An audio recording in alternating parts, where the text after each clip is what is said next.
കുറേ നാൾ കൂടിയാണ് ഞാൻ മീൻ പൊള്ളിച്ചത് ഉണ്ടാക്കുന്നതും കഴിക്കുന്നതും. അതുകൊണ്ടാണോ എന്നറിയില്ല, നല്ല ടേസ്റ്റ് ഉണ്ടായിരുന്നു. സിമ്പിൾ റെസിപ്പിയാണ്. എങ്ങനെയാണ് ചെയ്യുന്നതെന്ന് നോക്കാം. നിങ്ങളുടെ അടുത്തുള്ള ഏതാണോ ആ മീൻ എടുക്കാം. ഞാനിവിടെ എടുത്തിട്ടുള്ളത് കിളിമീനാണ്, കുറച്ച് വലുതാണ്.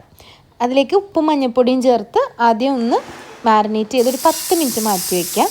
ഇനി വെളിച്ചെണ്ണ ഒഴിച്ച് ഒന്ന് ഫ്രൈ ചെയ്തെടുക്കുക. ചെറുതായിട്ട് മാത്രം ഫ്രൈ ചെയ്താൽ മതി, ഒരുപാട് നേരം ഇട്ട് മൊരിച്ചൊന്നും എടുക്കണ്ട. മീനെടുത്ത് മാറ്റി അതേ പാനിൽ കുറച്ചുകൂടി വെളിച്ചെണ്ണ ഒഴിച്ച് ചെറിയുള്ളി ചെറുതായി മുറിച്ചത് ചേർത്ത് ഇഞ്ചി വെളുത്തുള്ളി പച്ചമുളകും കൂടി ചേർത്ത് നന്നായി വഴറ്റിയെടുക്കാം. കറിവേപ്പിലയും ബാക്കി പൊടികളും ചേർത്ത് കുറച്ച് വെള്ളവും കൂടി ഒഴിച്ച് നല്ല തിക്ക് ഗ്രേവിയാക്കി മാറ്റി വയ്ക്കാം.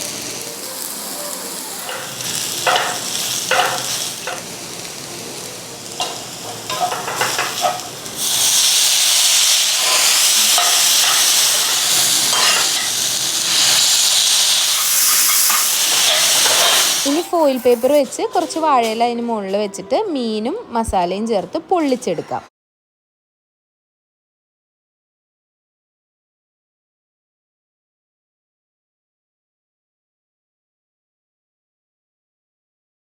ഇത് ട്രൈ ചെയ്ത് നോക്കിയിട്ട് അഭിപ്രായങ്ങളൊക്കെ അറിയിക്കാം. താങ്ക്